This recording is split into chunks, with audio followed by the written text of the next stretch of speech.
Okay, another ABS delete video. So, got a couple of different kits.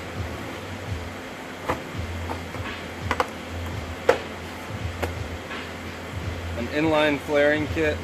So if you don't want to take the line off the car, this is more for repairs. Same with this one. Another inline kit, metric. Right? This one, metric, standard, metric and standard. It does everything. That's why it's called a master kit, right? But inline tools are kind of weird to use. This is the tool you seen me use in the last video, and it's all mixed up. It's all mixed up, and totally worth it.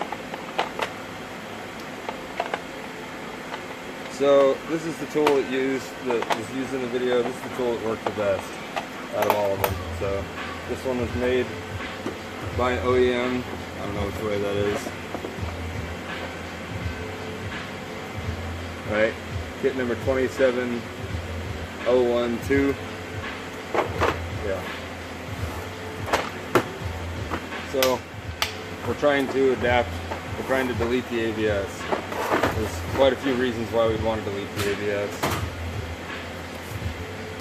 Let's see, reasons for removing the ABS. A lot of places to leak. It's a huge ass unit. Parts are hard to find. The pedal can get stiff at weird times. A lot of procedures just to maintain it. It's computer controlled. It's 32 pounds with all the wires, the computer, and the unit itself.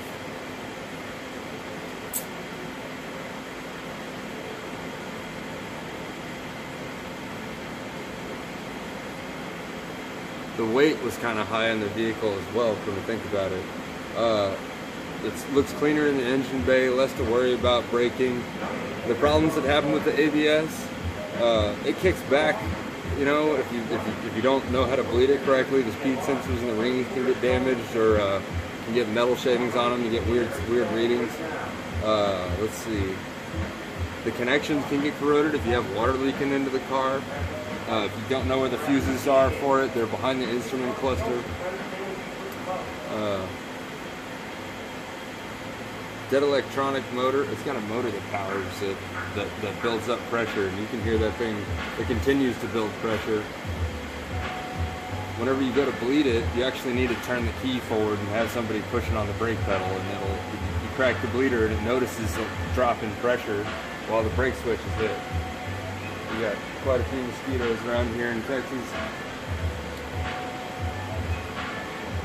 Okay, alright. That was all I've got it down. So whenever we go and delete the brakes, the ABS, there's a company you need to know about. There's two companies you need to know about. Mk3 Auto Haas. Yeah.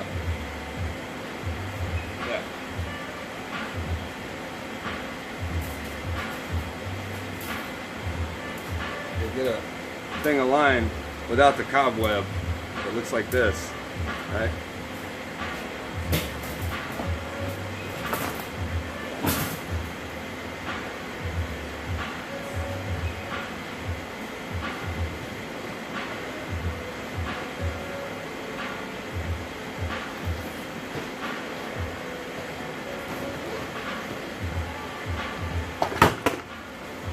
So the car is getting stainless steel braided lines, Kevlar or nylon. I forgot which one they were, but either way, solid. That's from Tectonics Tuning. I got the whole kit from them. This is a multitude of kits and other odds and ends parts you can get from Mk3 Auto Haas. You can get the brake pedal pads,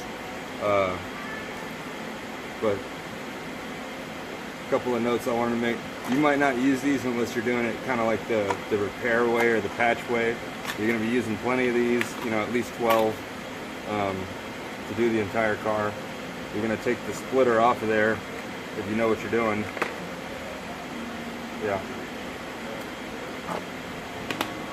Let's get to talking the parts. Okay, so the bending theory, how I bent my lines is I bent them so I had enough room that if I mess them up on a repair in the future, say I wanted to replace the brake master cylinder, if I messed them up, then I had so much room that I could slice off the end of it and move the nut back and reflare it and have enough room. So if you see all my lines, they got a really long straight on them before they go to the end, the abutment, the end of wherever the line's going. Long stretches of line, I try to put some kind of dampener or something to keep it from vibrating.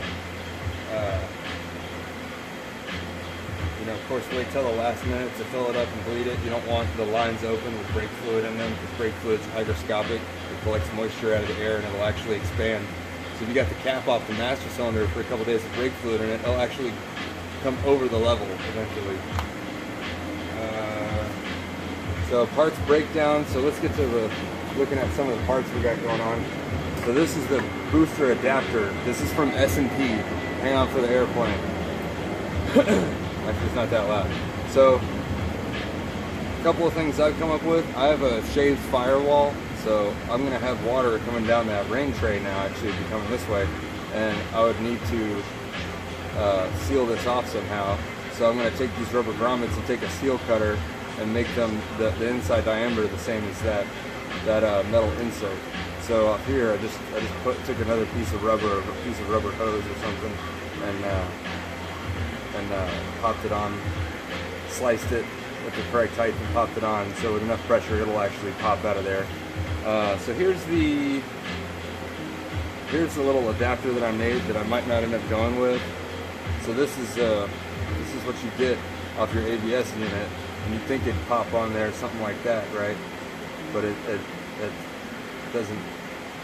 It's actually got to go all the way back and pop onto that lip, almost on the inside of it, I believe. And you'll notice that it doesn't flush up with it. It'll actually get pinched inside of here on the top and bottom of it.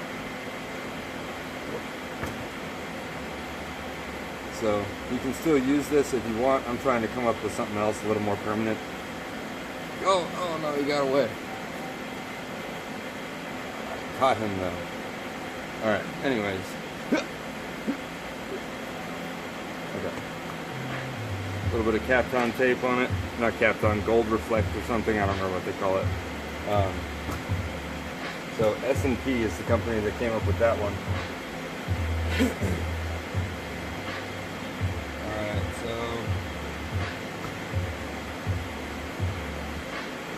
So you want a vacuum check valve and hard line going to your booster now. You don't want anything rubber or soft that can collapse under vacuum.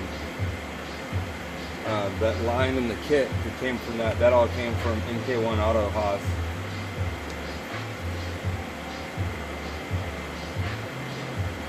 Alright, so whenever you're doing this, I'm going to go ahead and take you off to here and show you the car.